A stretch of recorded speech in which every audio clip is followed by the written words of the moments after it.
Sarah Heckman might only be in high school, but she's already on a path to realizing her childhood dream of becoming a doctor. I've been interested in a career with medicine since I was a little kid, so this really increased my fascination with the different classes and different experiments and labs that we offer in the class. It's been really mind-blowing and very inspirational to a career that I'm very interested in. As a biomedical student, Sarah was an exhibitor at the Poway Unified School District Career Technical Education Expo, where students of all ages showed off their learning. And that is held to invite the community, one way to celebrate what each of the sites or schools are doing, what the students are working on, and showcase that to the parents. A young person can aspire to be something they don't even know exists.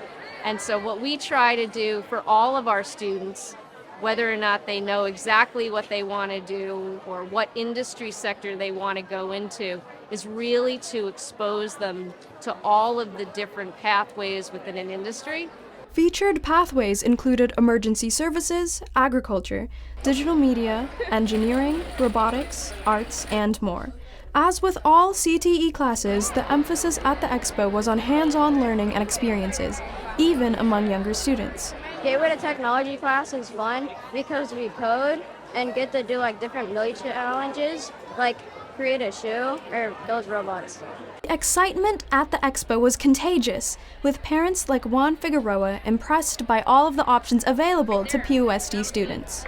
So all these programs are things that when I was growing up, they were not available to me, so understanding that they're available for my kids is actually really helpful. Classes are taught by industry experts like Brian Dunley, who brings 25 years of experience as a software engineer. It's really cool because they're able to get my first-hand experience as to what it's really like to be an engineer and what it's like to actually be in the industry.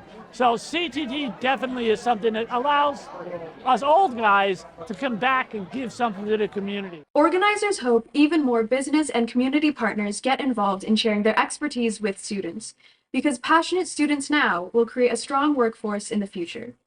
For the Excellence in Education series, I'm Elena Tran, Studio 701.